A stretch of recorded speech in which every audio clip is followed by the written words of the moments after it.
The octagon casts long shadows tonight. In the heart of Abu Dhabi, under the bright lights of UFC 321, a new chapter in heavyweight history is about to be written. Tom Aspinall, the young lion from England, steps into the cage as the undisputed UFC heavyweight champion. His opponent? Ciryl Gane, the slick, dangerous Frenchman who once fell to the greatest fighter of all time in under 2 minutes. The air is thick with anticipation. This isn't just a fight. It's a statement. A collision of ambition, legacy, and unfinished business. Tom Aspinall wasn't supposed to be here, not yet. The heavyweight division, a land of giants, has always been a proving ground for the most ferocious men on the planet.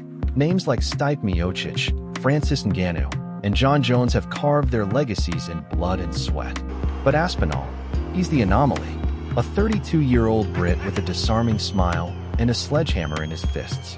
A man who's torn through the division like a wildfire, leaving a trail of knockouts and shattered dreams in his wake. Every fight, every finish, has been a declaration. Tom Aspinall is the future, but the shadow of Jon Jones looms large. The man they call the GOAT of mixed martial arts. A fighter who dominated light heavyweight with surgical precision, then stormed into the heavyweight division like a conquering king.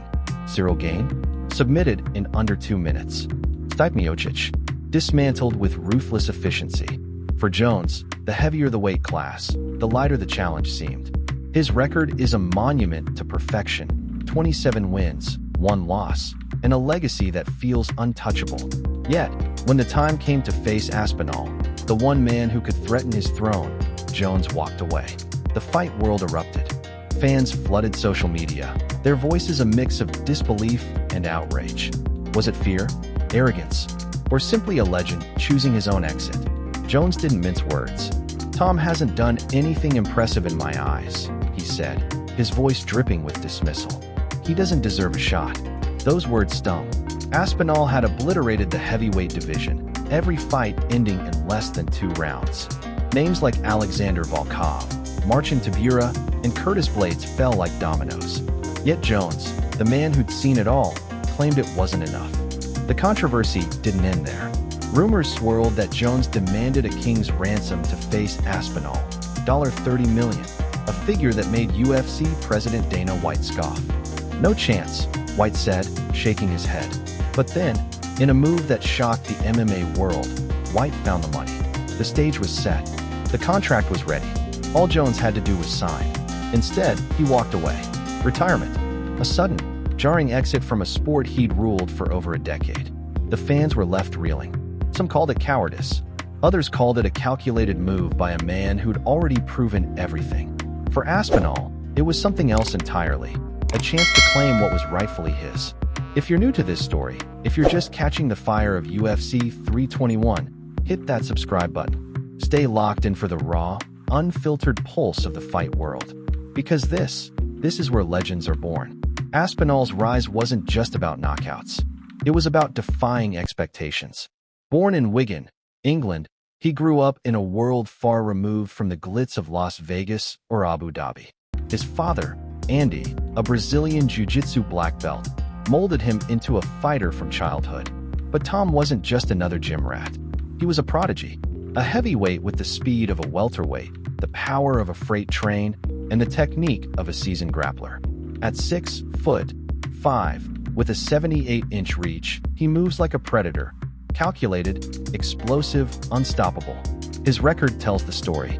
14 fights in the UFC, 13 finishes, 10 knockouts, 3 submissions. His average fight time? Under 2 minutes. That's not just dominance. It's a rewrite of what a heavyweight can be. Aspinall doesn't just win fights. He ends them before his opponents can blink. Curtis Blades, one of the division's toughest grapplers, was knocked out in 15 seconds. Marcin Tybura, a veteran with an iron chin, crumbled in 73 seconds. Alexander Volkov, a towering Russian kickboxer, tapped out to a straight armbar in under 4 minutes. This is Aspinall's game. Relentless, precise, and terrifyingly efficient. Yet, for all his dominance, Aspinall's journey to the title wasn't smooth. A devastating knee injury in 2022 sidelined him for a year. forcing him to watch from the sidelines as the division moved on. When he returned, he wasn't just fighting opponents, he was fighting for relevance. Every knockout, every submission was a message to the UFC, to the fans, to Jon Jones. I'm the real deal. And when Jones walked away, leaving the heavyweight title vacant, Aspinall stepped into the spotlight. Not with bravado, but with a quiet confidence that's become his trademark. Now he faces Cyril Gane. The Frenchman is no stranger to the big stage.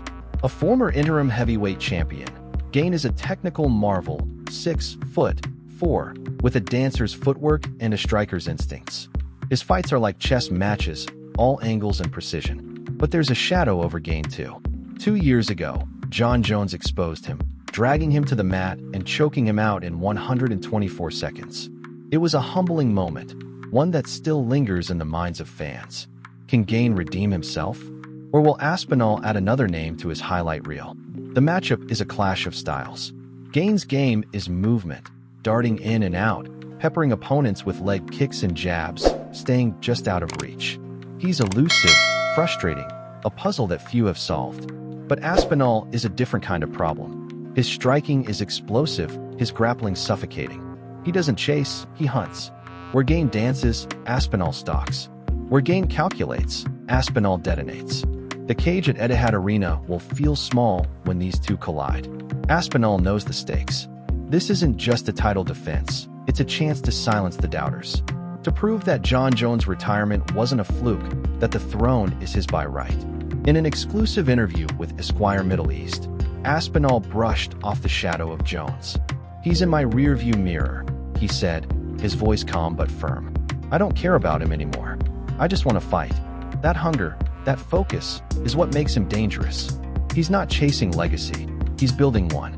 The fight world is buzzing. Fans in Abu Dhabi are packing the Etihad Arena, their voices a roar of excitement. Social media is ablaze with predictions.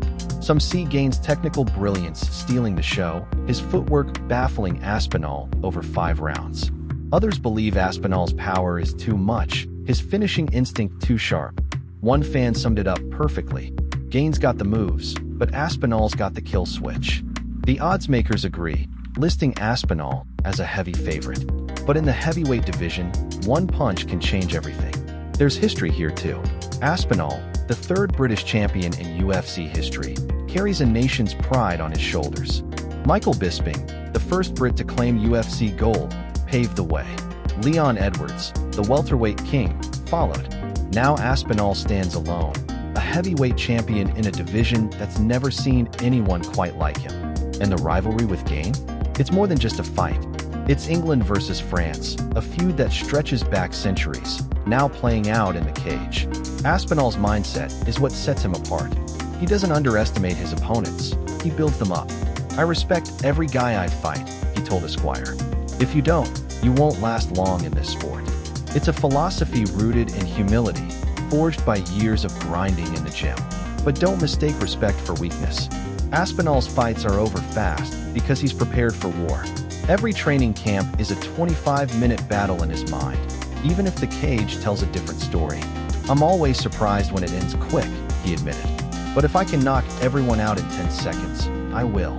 Gane, meanwhile, is a man on a mission. His loss to Jones was a wake-up call, a reminder that technique alone isn't enough at the highest level. Since then, he's sharpened his game, blending his striking with improved grappling defense. He's faced Aspinall's teammate, Alexander Volkov, and knows the kind of power the Brit brings. But Gane thrives in chaos. His ability to stay calm under pressure, to slip punches and counter with precision, makes him a nightmare for aggressive fighters. If he can keep Aspinall at range, if he can turn the fight into a technical masterclass, he might just pull off the upset. The undercard adds fuel to the fire. Alexander Volkov faces Jailton Almeida in a heavyweight clash that could shake up the rankings. Aspinall's already beaten Volkov, stopping him with a first-round armbar. Almeida, a Brazilian grappling wizard, is a new challenge, one Aspinall's keeping an eye on. "Almeida would be interesting," he said, already looking past Gane to the future.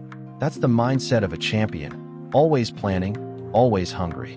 The heavyweight division itself is at a crossroads. With Jones gone, Aspinall is the new kingpin. But the division is deep, and dangers lurk everywhere. Shamil Gaziev, Dontail Mays, and Marcin Tybura are all climbing the ranks, each with their own blend of power and skill. Then there's the specter of Francis Ngannou, the former champion who left the UFC for greener pastures. Could he return? Could he challenge Aspinall's reign? For now, those are questions for another day. On October 26, 2025, all eyes are on Aspinall and Gane. The fans in Aspinall's hometown of Wigan know what's at stake. They mob him in the streets, asking for photos, challenging him to fights. "It happens all the time," he laughed. "Guys get in my face, wanting to test me." But Aspinall's no hothead. He's a family man, a father of 3 who once cried tears of joy when a $50,000 bonus meant he could buy a house. That moment, captured on video, still circulates online, a reminder of the human behind the fighter. "It was relief," he said. "That bonus changed my life."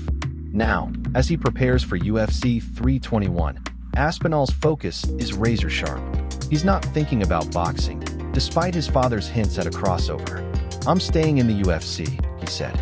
"There's too much work to do." That work begins with Gane, a fight that's been brewing for years. The Englishman versus the Frenchman. The knockout artist versus the technician. The champion versus the challenger. In Abu Dhabi, the Etihad Arena will pulse with energy. The crowd will roar as Aspinall walks to the cage, his eyes locked on Gane. The Frenchman will bounce on his toes, his movements fluid, his mind a chessboard. The bell will ring, and for a moment, the world will hold its breath. Will Aspinall add another quick finish to his resume? Will Gane dance his way to redemption? Or will this be the war that defines a new era in the heavyweight division? One thing is certain, Tom Aspinall isn't here to play games. He's here to dominate, to etch his name alongside the greats, to prove that Jon Jones' shadow can't dim his light.